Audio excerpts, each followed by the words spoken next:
Love stories. Love stories are often associated, at least in the popular imagination, with fairy tales, adolescent daydreams, Disney movies, and other frivolous pastimes. For psychologists developing taxonomies of affection and attachment, however, this is an area of rigorous academic pursuit.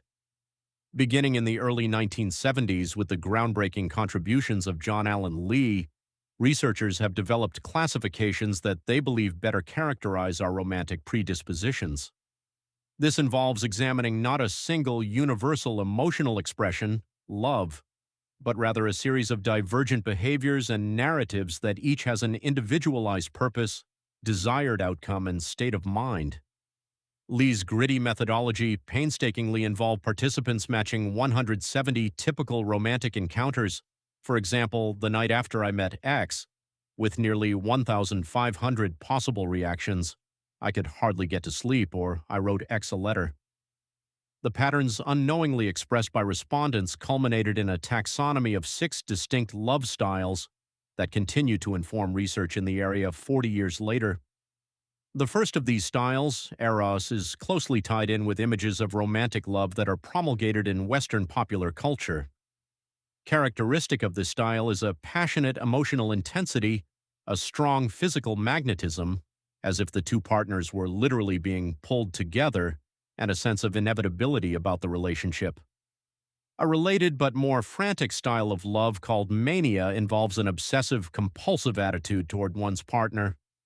Vast swings in mood from ecstasy to agony, dependent on the level of attention a person is receiving from his or her partner, are typical of manic love. Two styles were much more subdued, however. Storge is a quiet, companionate type of loving, love by evolution rather than love by revolution, according to some theorists. Relationships built on a foundation of platonic affection and caring are archetypal of Storge. When care is extended to a sacrificial level of doting, however, it becomes another style, agape. In an agape relationship, one partner becomes a caretaker, exalting the welfare of the other above his or her own needs. The final two styles of love seem to lack aspects of emotion and reciprocity altogether. The Ludus style envisions relationships primarily as a game in which it is best to play the field or experience a diverse set of partners over time.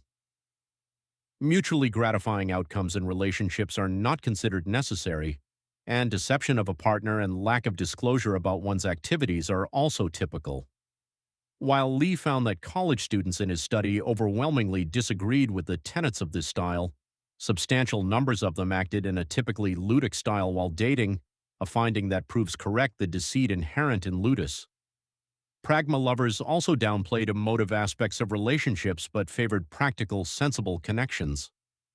Successful arranged marriages are a great example of pragma, in that the couple decide to make the relationship work.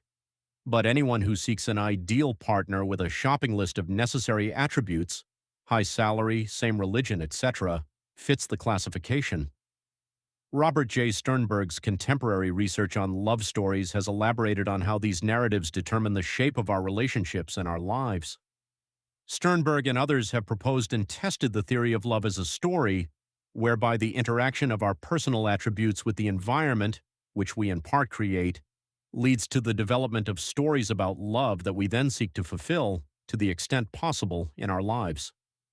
Sternberg's taxonomy of love stories numbers far more, at 26, than Lee's taxonomy of love styles, but as Sternberg himself admits, there is plenty of overlap. The 7th story, Game, coincides with Ludus, for example, while the 19th story, Sacrifice, fits neatly on top of Agape. Sternberg's research demonstrates that we may have predilections toward multiple love stories, each represented in a mental hierarchy and varying in weight in terms of their personal significance. This explains the frustration many of us experience when comparing potential partners. One person often fulfills some expected narratives, such as a need for mystery and fantasy, while lacking the ability to meet the demands of others, which may lie in direct contradiction. It is also the case that stories have varying abilities to adapt to a given cultural milieu and its respective demands. Love stories are, therefore, interactive and adaptive phenomena in our lives, rather than rigid prescriptions.